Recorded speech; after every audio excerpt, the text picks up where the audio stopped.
Hello നമസ്കാരം, ഞാൻ doctor Adila തൗഫീഖ്. ഇന്ന് ഞാൻ നിങ്ങൾക്ക് മുന്നിൽ വന്നിട്ടുള്ളത് ട്രാവൽ ഡ്യൂറിംഗ് പ്രഗ്നൻസി.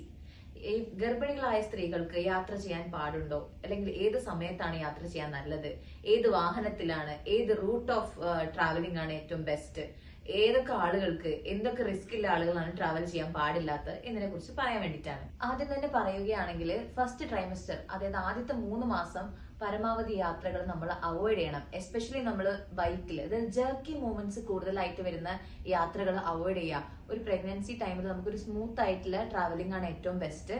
രണ്ടാമത് നമുക്ക് പറയുകയാണെങ്കിൽ സെക്കൻഡ് ട്രൈമസ്റ്റർ അത്യാവശ്യം സേഫ് ആയിട്ടുള്ള ഒരു സോൺ, സേഫ് ടൈം ആണത്. ആ ഒരു ടൈമിൽ നമുക്ക് യാത്ര ചെയ്യാം. അതുപോലെ തന്നെ അവസാനത്തെ ട്രൈമസ്റ്റർ, ലാസ്റ്റ് ട്രൈമസ്റ്ററിലും നമുക്ക് ആ ഡെലിവറി അടുപ്പിച്ചിട്ടുള്ള ആ ഒരു സമയത്ത് മാത്രം നമ്മളൊന്ന് ടേക്ക് കെയർ ചെയ്യുക. ബാക്കിയുള്ള സമയത്തും യാത്ര ചെയ്യുന്നതുകൊണ്ട് വലിയ ബുദ്ധിമുട്ടുകളൊന്നുമില്ല. പക്ഷെ റിസ്ക് ഉള്ള ആളുകൾ അത് അവോയ്ഡ് ചെയ്യണം. ഞാൻ വഴിയെ പറയാം എന്തൊക്കെയാണ് റിസ്ക് ഉള്ള ആളുകൾ എന്ന്. പല ആളുകൾക്കുള്ള സംശയമാണ്, നമുക്ക് ഫ്ലൈറ്റിൽ ട്രാവൽ ചെയ്യാവോ? ഈ എയർ പ്രഷർ അതുപോലെ ഹ്യൂമിഡിറ്റി ഒക്കെ ചേഞ്ച് ചെയ്യുന്നതുകൊണ്ട്, പ്രഷർ വേരിയേഷൻ ഒക്കെ ഉള്ളതുകൊണ്ട് നമുക്ക് ഫ്ലൈറ്റ് ട്രാവലിംഗ് ഒരു ഗർഭിണിയെ സംബന്ധിച്ചിടത്തോളം അത് നല്ലതാണോ എന്ന് ചോദിക്കുന്നവരടുത്ത് യൂഷ്വലി നമുക്ക് അതുകൊണ്ട് വലിയ ബുദ്ധിമുട്ടുകളൊന്നുമില്ല. പിന്നെ റിസ്ക് ഉള്ള ആളുകൾ എന്ന് പറയുന്ന അനീമിക് ആയിട്ടുള്ള ആളുകൾ, അതുപോലെ സിക്കിൾ സെൽ ഡിസീസ് ഒക്കെ ഉള്ള ആളുകൾ ഈ ഫ്ലൈറ്റിലുള്ള ട്രാവലിംഗ് നമുക്ക് വളരെ ബുദ്ധിമുട്ടുണ്ടാക്കും. കാരണം ഓക്സിജൻ ക്യാരിങ് കപ്പാസിറ്റി വളരെ കുറവായിരിക്കും.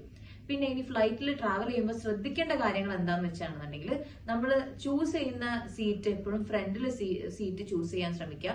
അതുപോലെ തന്നെ പാസേജിന്റെ അടുത്ത്, അതിപ്പം നമുക്ക് അത്യാവശ്യം അതായത് വയറ് നല്ലപോലെ ഉണ്ടാകുമ്പോൾ നമുക്ക് എന്തായാലും സൈഡിൽ ഇരിക്കാനൊന്നും കഴിയില്ല. അപ്പൊ പാസേജിന്റെ അടുത്തിരിക്കുക. അതിന് വേറൊരു ഗുണം എന്താന്ന് വെച്ചാൽ, നമുക്ക് ഇടയ്ക്കിടയ്ക്ക് പൊസിഷൻ ചേഞ്ച് ചെയ്യാനും എണീറ്റ് നടക്കാനൊക്കെ ഉള്ള പോസിബിലിറ്റി കൂടുതലാണ്. കാരണം ഒരിക്കലും ഒരു more than 4 hours, usually flight prefer ചെയ്യുമ്പോൾ തന്നെ ഷോർട്ട് ഡ്യൂറേഷനുള്ള ഫ്ലൈറ്റാണ് നമ്മൾ എടുക്കേണ്ടത്. ഒരു 4 hours കൂടുതൽ തന്നെ നമുക്ക് ഫ്ലൈറ്റ് ട്രാവൽ ചെയ്യുന്നതും ബുദ്ധിമുട്ടാണ്. കാരണം നമുക്ക് ഈ എംബോളിയ, ഇതുപോലെ എന്താ പറയാ DVT പോലത്തെ പ്രശ്നങ്ങളൊക്കെ ഉണ്ടാവാനുള്ള സാധ്യതകളൊക്കെ വളരെ കൂടുതലാണ്.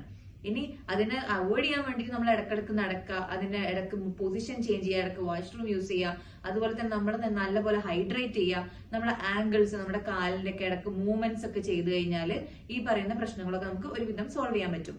പിന്നെ രണ്ടാമതായിട്ട് നമ്മൾ ശ്രദ്ധിക്കേണ്ടത് സീറ്റ് ബെൽറ്റ്. പല ആളുകൾക്കുള്ള സംശയമാണ്, നല്ല വയറുണ്ടാവുമ്പോൾ എങ്ങനെ നമ്മൾ സീറ്റ് ബെൽറ്റ് ഇടാം. അപ്പൊ നമ്മൾ ആ സീറ്റ് ബെൽറ്റ് എങ്ങനെ ഇടുന്നതെന്ന് വെച്ചാൽ, നമ്മൾ എപ്പോഴും നമ്മുടെ വയറിന് താഴെ ആ ബെൽറ്റ് വരാനുള്ള രീതിയിൽ വേണം നമ്മൾ അത് നെക്ക് ചെയ്യാൻ. അതുപോലെ തന്നെ 2 ബ്രസ്റ്റിന്റെ ഇടയിൽ വേണം നമുക്കത്, ഈവൻ കാർ ആണെങ്കിൽ പോലും നമ്മൾ 2 ബ്രസ്റ്റിന്റെ ഇടയിൽ, അതുപോലെ തന്നെ ബോംബിന്റെ അടിയിൽ വേണം നമ്മൾ എപ്പോഴും ബെൽറ്റ് ഇടേണ്ടത്. അതുപോലെ പല ആളുകൾക്കുള്ള സംശയമാണ്, ഫ്ലൈറ്റിൽ ട്രാവൽ ചെയ്യുന്നതിന് ടൈം പീരിയഡ്, അതായത് നമുക്ക് ഇത്ര ആഴ്ച കഴിഞ്ഞാൽ ട്രാവൽ ചെയ്യാൻ പറ്റുമെന്നില്ല ചോദിക്കുന്നവരുടെ അടുത്ത്. യൂഷ്വലി 28 വീക്സ് ആണ് നമ്മൾ പറയാറ്. ഈ 28 വീക്സ് കഴിഞ്ഞാൽ ഒരു ഡോക്ടർ ഫിസിക്കൽ സർട്ടിഫിക്കറ്റും കാര്യങ്ങളൊക്കെ നമുക്ക് വേണം. അതുപോലെ തന്നെ ഒരു ട്വിൻ പ്രഗ്നൻസി, ഇപ്പൊ ഇരട്ട പ്രഗ്നൻസി ഒക്കെ ഉള്ള ആളുകളാണെന്നുണ്ടെങ്കിൽ ഒരു 32 വീക്സ് വരെയൊക്കെയാണ് നമ്മൾ യൂഷ്വലി ഫ്ലൈറ്റിൽ പെർമിറ്റ് ചെയ്യുക. അതിനുശേഷം അവർ ഫ്ലൈറ്റിൽ ട്രാവൽ ചെയ്യുന്നതൊക്കെ നമ്മൾ ഹൈ റിസ്ക് ആയിട്ട് കൺസിഡർ ചെയ്യും.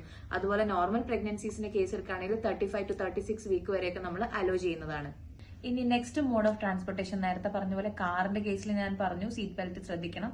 അതുപോലെ കാറിലാണെങ്കിലും നമ്മൾ ലോങ് ഡ്രൈവ് അല്ലെങ്കിൽ ലോങ് ഡ്യൂറേഷൻ ഒറ്റയ്ക്ക് ഒരു ഗർഭിണി പോവാതിരിക്കുക. എപ്പോഴും ഒരാൾ കൂടെ ഉണ്ടാവുന്നതാണ് സേഫ്റ്റി. രണ്ടാമത് നമുക്ക് കാർ ഒന്നും കൂടി സേഫ് ആണ്, ഒന്നും കൂടി സ്മൂത്ത് ആയിട്ട് നമുക്ക് ഡ്രൈവ് ചെയ്യാൻ പറ്റും.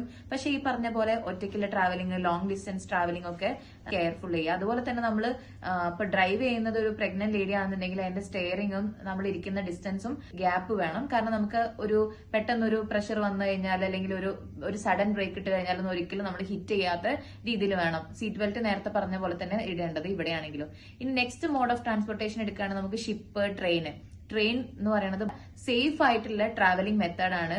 ഏറ്റവും കൂടുതൽ നമ്മൾ പ്രിഫറബിൾ ചെയ്യുന്നതും ട്രെയിൻ യാത്ര തന്നെയാണ്. പിന്നെ നമ്മൾ ശ്രദ്ധിക്കേണ്ട കാര്യം, ഇതിപ്പോ ഷിപ്പിന്റെ കേസ് എടുക്കുകയാണെങ്കിലും നമ്മൾ അത് കടലിലേക്ക് പോകുന്നതുകൊണ്ട് നമുക്ക് ആ ഒരു മാൻ പവർ ആക്സസിബിലിറ്റി ഭയങ്കര കുറവായിരിക്കും. അതുകൊണ്ടാണ് നമ്മളത് പ്രിഫർ ചെയ്യാത്തത്. ട്രെയിനിന്റെ കേസിൽ എന്ന് പറയുന്നത് നമുക്ക് അതിന്റെ സജ്ജീകരണങ്ങൾ, നമ്മുടെ എമർജൻസി ആയിട്ടുള്ള എല്ലാ ഫെസിലിറ്റീസ് അവൈലബിൾ ആണെന്നുണ്ടെങ്കിൽ ട്രെയിൻ ആണ് എപ്പോഴും സേഫ്. ഇനി മെയിൻലി നമ്മൾ റിസ്ക് ഉള്ള ആളുകളുണ്ട്, അവരുടെ നമ്മൾ യാത്ര ചെയ്യരുത് എന്ന് പറയും. ആരൊക്കെയാണ് ഈ റിസ്ക് ഉള്ള ആളുകൾ?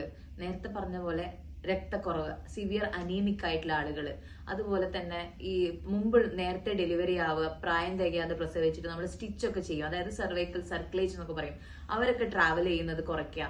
അതുപോലെ തന്നെ ലീക്കിംഗ്, ബ്ലീഡിംഗ് ആയിട്ടുള്ള കോംപ്ലിക്കേഷൻസ് ഉള്ള ആളുകൾ, പ്ലാസെന്റൽ പൊസിഷൻസ് ഒക്കെ വേരിയേഷൻ ഉള്ള ആളുകൾ ഉണ്ടാവും. അതുപോലെ തന്നെ നമ്മൾ ഒലിഗോ ഹൈഡ്രോമിനോസ് എന്ന് പറയും, വെള്ളം കുറവില്ല ആളുകൾ.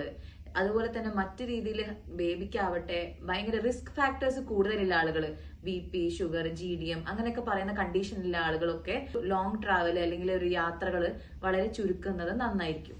അപ്പോൾ ഈ വീഡിയോ എല്ലാവർക്കും ഉപകാരപ്പെട്ടു എന്ന് വിശ്വസിക്കുന്നു. അടുത്ത വീഡിയോ ആയിട്ട് വരുന്നവരെ നമസ്കാരം.